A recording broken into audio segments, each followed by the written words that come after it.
What is accreditation? According to the Middle States Commission on Higher Education, accreditation is a process of peer review that the educational community has adopted for its self-regulation since early in the 20th century. It is a voluntary process intended to strengthen and sustain the quality and integrity of higher education, making it worthy of public confidence. Why is accreditation important? Accreditation affords an institution the opportunity to reflect on its performance as compared with its mission and with a set of external standards. Additionally, the federal government requires regional accreditation for students to receive federal financial aid, and transfer institutions are much more likely to accept credits from an accredited institution. Finally, accreditation assures the public that an institution offers a solid educational product. What is CCAC's accreditation history? Originally, CCAC was to consist of 5 regional colleges with separate identities and campus presidents, operating under one system president with one board of trustees. Allegheny and Boyce campuses received accreditation in 1970. In 1972, the system president suggested and the board of trustees approved the one college concept. The transition was a slow one. Each campus still had its own catalog until 1986, and until 1996 the campuses each carried separate accreditation. This multiple accreditation changed in 1996 when the college requested and received single accreditation. What happened last time? In 2005, CCAC engaged for the first time in a single college-wide self-study for accreditation as one college. Following this self-study, the Middle States Commission placed CCAC on warning because the college failed to comply with Standard 7, Assessment of Institutional Effectiveness, and Standard 14, Assessment of Student Learning.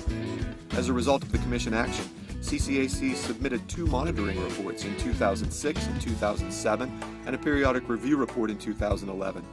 The Middle States' response to the PRR was to accept the periodic review report, to reaffirm accreditation, and to commend the institution for progress to date and for the quality of the report. What is the timeline for CCAC?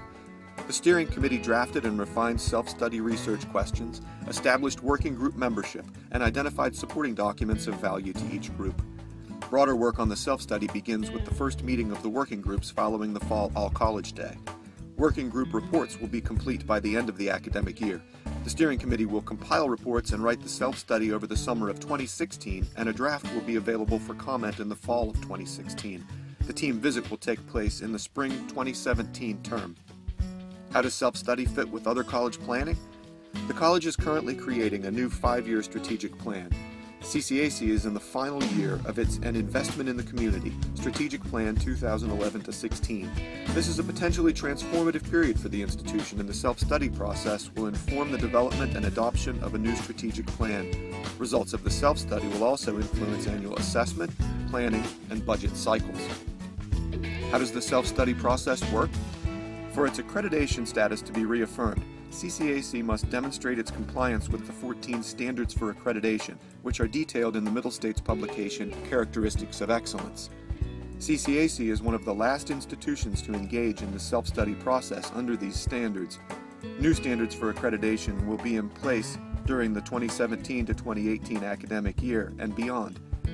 With this change in mind, the steering committee consolidated the outgoing 14 standards and aligned them with the new 7 standards. This should position the college for future accreditation efforts. How do we demonstrate compliance? Characteristics of Excellence contains a list of fundamental elements for each of the 14 standards. CCAC must demonstrate compliance with each of these elements and provide supporting documentation as evidence of compliance. Additionally, the self-study process requires meaningful analysis of the college in relation to each standard. The steering committee developed research questions for each standard to facilitate analysis within a consistent contextual framework. What's the next step? Now that you have a broad overview of accreditation, CCAC's history, and the self-study process and timeline, you should read the self-study design document and the sections in Characteristics of Excellence appropriate for your group assignment. You can find your group assignment in the self-study design. Links to both documents are in the email that contained the link to this video. This reading will give you a foundation for the work that will begin with the meetings scheduled for August 11th at North Campus. Be sure to bring your calendar so the working group chairs can schedule future meetings for your group. Created using Powtoon.